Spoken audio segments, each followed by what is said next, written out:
பாத்தீங்களா இது யாரு? இவரை பார்த்தா உங்களுக்கு என்ன ஞாபகம் வரும்? ஜீரோ தலைவர் யாரு? இன்னைக்கு இந்தியாவில் இருக்கக்கூடிய ஜீரோ தலைவர் யாரு? இரண்டாவது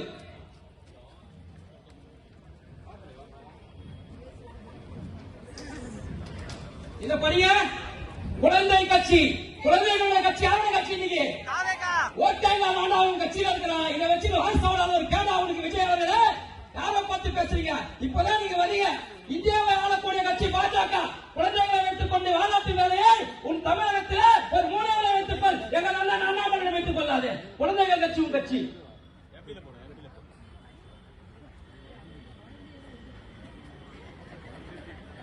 யாரு தெரியா? ரொம்ப ஃபேமஸ். துண்டிச்சிட்டு யாரு? இன்னி வரைக்கும் கூட துண்டிச்சிட்டு தான். என்னைக்கு அவர் முழுமையா படிப்பார் தெரியுமா? தீகார் சிறையில் படிப்பாரு.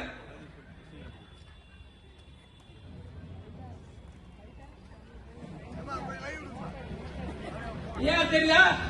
செங்கல் திருடன் யாரு? எய்ம்ஸோட செங்கல் திருடின்னு வந்துட்டு அவனை ஒத்துக்கிறாரு. நான் தான் திருடி வந்தேன்னு. இன்னும் எல்லாம் கேஸ் போல போலீஸ். ஆனா எம்எல்ஏ போட்டு உள்ள போட்டாங்க.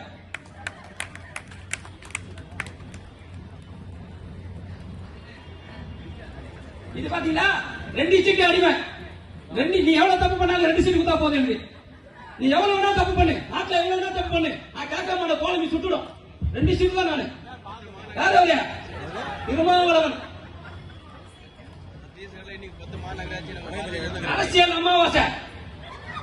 அரசியல் அமாவாசை யாரு? அரசியல் அமைந்தால் எங்க போறாங்க அந்த இடம் உருவாக போயிடும். அதுதான் அரசியல் அமாவாசை. இப்ப பாருங்க, ரொம்ப முக்கியம். இது யாரு?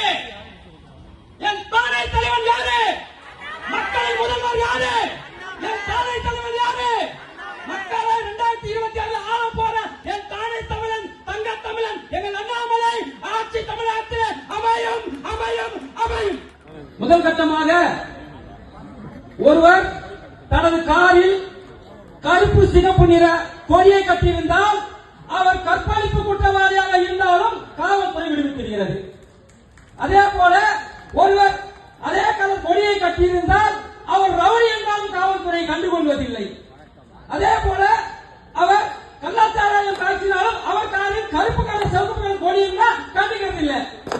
ஆனால் இதையெல்லாம் சுட்டிக்காட்டும் நபர்களை மட்டும் கைது செய்கிறது காவல்துறை. என்னையா வேடிக்கையா இருக்கு தமிழ்நாட்டில்?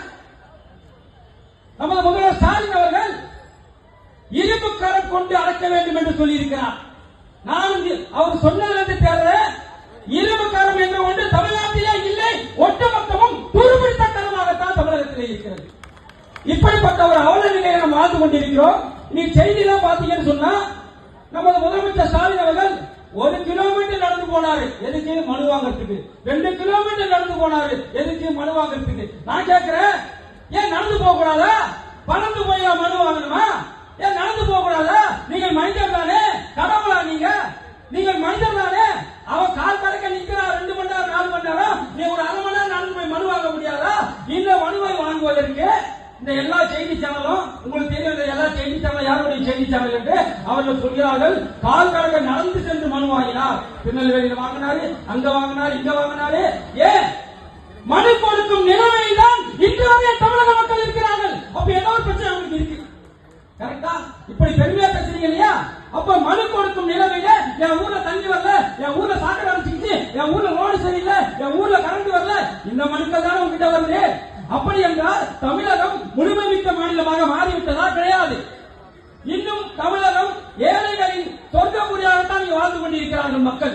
அது மட்டுமல்லாமல் 50 சொச்சம் கொடுத்தாங்க வாக்குறுதிகள். அதில் 50 கூட நிறைவேற்ற முடியாத ஒக்கட்ட அரசாக தான் இந்த தமிழக அரசு இருக்கு. இந்த தமிழக அரசுக்கு எப்ப பார்த்தாலும் என்ன வேலை? எங்களை நசுக்கிட்டாங்க, எங்களை பிடிக்கிட்டாங்க, எங்களுக்கு பட்ஜெட்ல ஒண்ணுமே பண்ணல, எங்க பேரே சொல்லல. மானம் கட்ட அறிவு கட்ட சிறிகளே ஒன்றை சொல்லிக் கொள்கிறேன். இப்ப சொன்னாங்க இல்லையா 12 லட்சம் ரூபாய் வரைக்கும் என்ன கிடையாது, டாக்ஸ் கிடையாது. அது என்ன தமிழ்நாட்டில் இருக்கிறவனுக்கு கிடையாது? ஆந்திராக்காரன் பீகார்காரன் மட்டும்தானா? 6,55,00,000 பேர் இருக்கான். 12 லட்சம் ரூபாய் சம்பளம், 12 லட்சம் சம்பளம் வாங்குறவன் இந்தியாவுக்குள்ள 6,55,00,000 பேர் இருக்கான். அதுல 10 லட்சம் பேர் தமிழ்நாட்டில் கிடையாதா? அடுத்தபடியாக 3 கோடி வீடு கட்டித்தாங்க சொல்லியிருக்காங்க பிரதமர் நரேந்திர மோடி பட்ஜெட்ல. அதுல 10 லட்சம் வீடு கூட தமிழகத்துக்கு வராதா? ஒதுக்கி இருக்கிறாங்க ரயில்வேல, அது மொத்தமா தமிழகத்துக்கு தான். எப்படி அண்ட புழு புழுக வேண்டும் என்பதை நமது முதலமைச்சர் ஸ்டாலின் தான் கேட்கணும். இன்னைக்கு பாத்தீங்கன்னா 2 லட்சம் கோடி ஒதுக்கி இருக்கிறாங்க. எதுக்குன்னு சொன்னீங்கன்னாக்கா, இந்த நெடுஞ்சாலை துறைக்கு 2 லட்சம் கோடி ஒதுக்கி இருக்கிறாங்க. அதுல தமிழகத்துல மட்டும் பாத்தீங்கன்னா கிட்டத்தட்ட 1300 கிலோமீட்டர் சாலை போடப்படுவதாக நம்ம நிதின் கட்கரி சொல்லியிருக்காரு. அது என்ன ஆந்திரால போடுறாங்களா, அந்த சாலையை பீகார்ல போடுறாங்களா? இல்ல இல்ல, தமிழகத்துல தானே போடுறாங்க. அப்புறம் தமிழகத்துக்கு எதுவுமே செய்யல. தமிழகத்துக்கு எதுவுமே செய்யலன்னா, தமிழகத்துக்கு இதுவரை உங்க நிதியில செஞ்சீங்களா? அப்பா வீட்டு காசுல செஞ்சீங்களா? இல்ல உங்க அப்பா தாத்தா சம்பாதிச்சு வச்ச காசுல செஞ்சீங்களா? எவ்வளவு அப்பா வீட்டு காசுல நீங்க 1000 ரூபாய் கொடுக்குற? எவ்வளவு அப்பா வீட்டு காசுல நலத்திட்டங்கள் பண்ற? எல்லாம் மத்திய அரசு கொடுக்கும் பணம். மத்திய அரசு கொடுக்காம உங்களுடைய பணம் எப்படி வருது? நீ சொல்ற இந்த டாக்ஸ் அதிகமா வாங்கிக்கிறோம், இங்க டாக்ஸ் அதிகமா குடிக்கிறீங்கன்னு சொல்ற. அதே தான் நாங்களும் கேட்கிறோம். கோயம்புத்தூர் தான் உங்களுக்கு அதிகமான வருவாய் கொடுக்கக்கூடியது. ஆனா நீ கோயம்புத்தூருக்கு வாரி கொடுக்குறியா? அந்த வாணிஜ காலத்துல ஒரே காரணத்துக்காக நீ கோயம்புத்தூருக்கு எந்த வளர்ச்சியுமே கொடுக்கலன்னு சொன்னா உனக்கு எப்படி தமிழ்நாட்டுக்கு கொடுப்பாங்க? மக்களே, நீங்க சிந்திக்க வேணும். முழுக்க முழுக்க பொய் பேசி இந்த தமிழகத்தை வஞ்சித்துக் கொண்டிருப்பவர் இவர் தான். இவங்க கேட்கிறாங்க, ஒரு செங்கலை நம்ம ஒரு புல்ல கூட புடுங்க முடியாதுன்னு கேட்கிறாங்க. ஜெயில போட்டு உள்ள உச்சா போனாரே, அவரை போய் கேளுங்க. அவரும் உங்களுடைய அறிவாலயத்தில் ஒரு செங்கல் தான். அந்த செங்கல் 400 நாட்களாக சிறையில் இருந்தது தெரியுமா? முதல் செங்கலை உறுதியாச்சு, அது 400 நாள் ஜெயில வச்சாச்சு. 2026 வரைக்கும் நீங்க அண்ணாமலை இருக்கணும்னு சொல்றீங்க. அண்ணாமலையும் இருப்பார், ஆனந்தவையும் இருப்பார். ஆனால் முதலமைச்சர் ஸ்டாலின் எங்க தெரியுமா இருப்பாரு? தீகார் சிறையில் இருப்பார், தமிழகத்தில் இருக்க மாட்டார். அவரையும் சற்று 35 அமைச்சர்களும் ஊழல் வழக்கில் சிறைக்கு செல்வது உறுதி. இல்ல மாற்று கருத்து கிடையாது. எனவே தமிழக மக்களே, ஒன்றை நினைவில் வைத்துக் கொள்ளுங்கள். எப்பொழுதெல்லாம் இந்த மாதிரி பிரச்சனைகள் தமிழகத்துக்கு வருகிறதோ, அதாவது சட்டம் ஒழுங்கு சீர்கேடு, பாலியல் பலாத்காரம், இப்படிப்பட்ட பிரச்சனை வரும்போது இந்து முஸ்லீம் ஜாதிய கலவரத்தை உண்டு பண்ணுவதிலே முக்கிய பங்கு வகிக்கிறது யாரு? திமுக. இதை நாங்கள் இங்கு சொல்லியாக வேண்டும். ஏனென்று சொன்னால், திருப்பரங்குன்றத்தில் நடந்த இந்த விஷயம் இந்த குர்ஆன படிக்கிறவங்களுக்கும் நம்மளுடைய நபிகள் நாயகம் இறை தூதருடைய எழுத்துக்களை படிக்கிறவங்களுக்கு தெரியும். தர்கா வழிபாடு என்பது இறை தூது வழிபாடு கிடையாது. தர்கா வழிபாடு ஒன்று கிடையவே கிடையாது என்பது குர்ஆன் சொல்கிறது. குர்ஆன் சொல்கிறது தர்கா வழிபாடு கிடையாது என்று.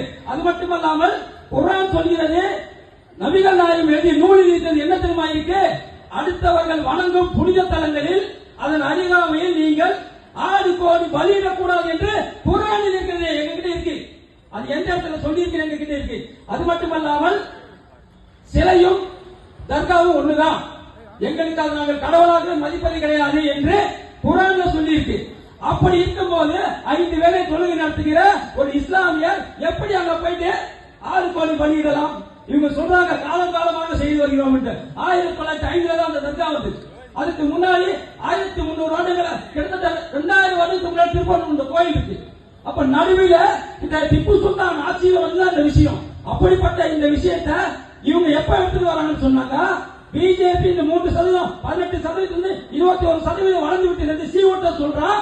அப்படி வளர்ந்து வரும் கட்சியை என்ன சொல்லணும்? இப்போ மதவாத கட்சியாக அதை பிரிக்கணும். இந்த இடத்துல சிறுபான்மையினர் ஓட்டுகள் பிஜேபிக்கு வரக்கூடாது, முஸ்லீம் ஓட்டுகள் பிஜேபிக்கு வரக்கூடாது என்பதற்காக வேண்டும் என்று சகோதரர்களாக வாழ்ந்து கொண்டிருக்கக்கூடிய இஸ்லாமியையும் இந்துக்களையும் பிரிக்க வேண்டும் என்பதற்காக திமுக செய்த நாடகம் தான் இந்த திருப்பரங்குன்றம் கோவில் பிரச்சனை. எப்பதான் திமுகவுக்கு இந்த ஊழல் பிரச்சனை, சட்டம் ஒழுங்கு பிரச்சனை வந்தா அப்ப மக்கள்